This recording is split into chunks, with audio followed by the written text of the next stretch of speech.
यहाँ की दिल्ली में जितनी झुग्गियां हैं उनकी नाली खड़ंजा बनाने के लिए, उनके शौचालय ठीक करने के लिए, उनमें स्नान घर बनाने के लिए, शिशु वाटिका बस्ती विकास केंद्र बनाने के लिए ये फंड रखा गया है। और हमारे सीओ महोदय यहाँ पे हैं, रुपेश ठाकुर जी, मैंने उन्हें कह दिया है कि 1 रुपया भी बचना नहीं चाहिए, जो चाहिए फालतू और मेरे से ले लेना, पर एक झुग्गी में भी बिना सुविधाओं के लोग नहीं रहेंगे।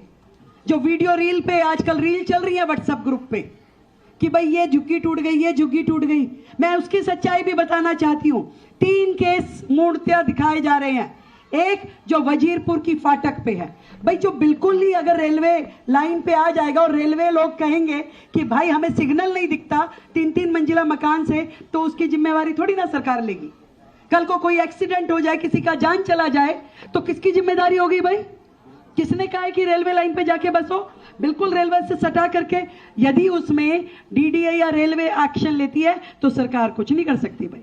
हम चाहते हैं हमारे नागरिकों की जान की सुविधा रहे। सड़क पे बच्चा घूमेगा, रेलवे लाइन पे बच्चा घूमेगा, ट्रेन चढ़ गई, कौन जिम्मेदार है भाई? इसलिए वो उस पे एक्शन हुआ जो केवल और केवल रेलवे लाइन के पास में थी। दूसरा जो मद्रासी कॉलोनी में हुआ, मद्रासी कॉलोनी वाला जो बड़ा नाला बारापूला का वहां से जाता है, बिल्कुल वो लोग नाला पे बैठे थे, जिसके कारण से 2023 में दिल्ली में बाढ़ आई। क्यों? क्योंकि एक भी मशीन सफाई वाली नाले तक पहुंच नहीं पाती थी और नाला पूरी तरह भर गया, बाढ़ आ गई, घुटने घुटने और कमर कमर तक पानी हो गया।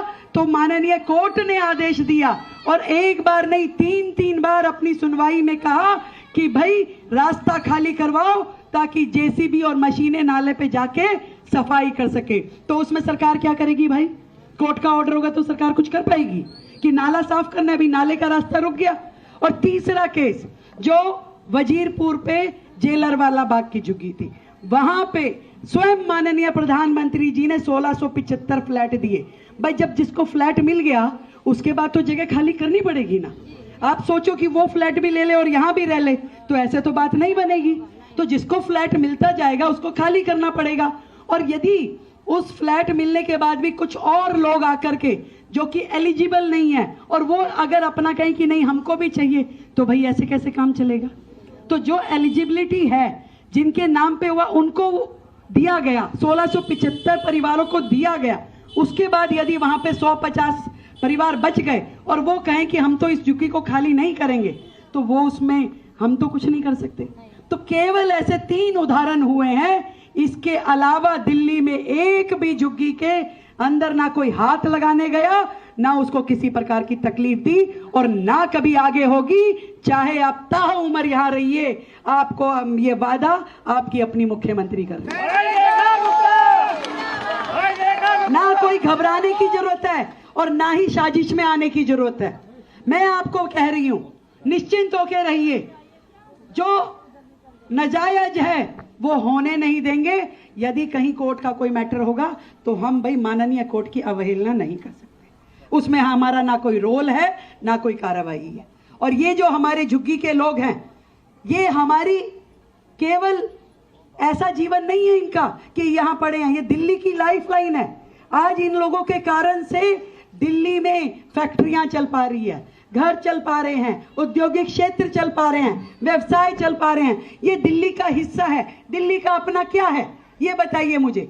दिल्ली पूरे देश भर से आए हुए लोगों का समूह है। आज यदि कोई बिहार से आ रहा है, कोई यूपी से आ रहा है, कोई हरियाणा से आ रहा है, कोई उत्तरांचल से आ रहा है, एक एक परिवार जो वर्षों से दिल्ली में आके बसा, आज वो दिल्ली का अधिकारी है और दिल्ली उसके लिए जिएगी और दिल्ली उसके लिए काम करेगी। बेहतर सुविधाएं मिलना आपका अधिकार है और वो अधिकार हम देंगे। इससे पहले क्या होता था? कागजों में पेंशन चलती थी, असली आदमी तक पहुंच नहीं पाती थी। वर्षों से राशन कार्ड नहीं बने। कौन राशन ले रहा है? 5600 सरकारी अधिकारी राशन ले रहे थे, गरीब का अधिकार मार रहे थे।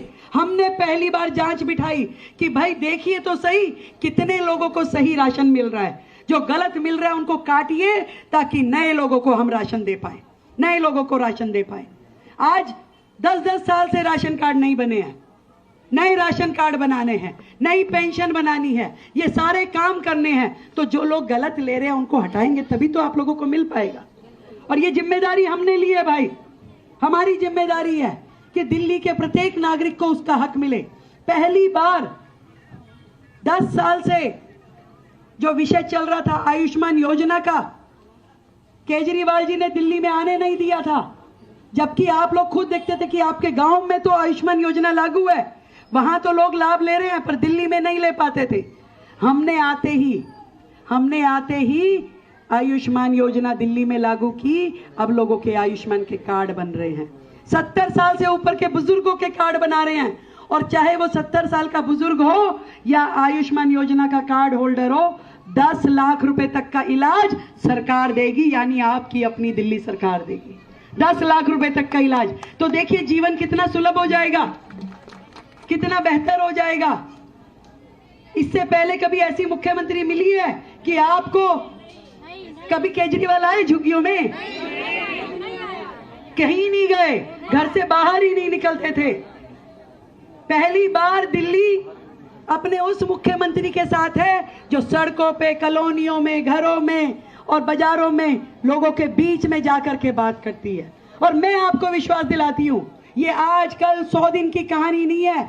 जब तक मुख्यमंत्री रहूंगी, जनता के बीच में इसी तरीके से काम करती रहूंगी।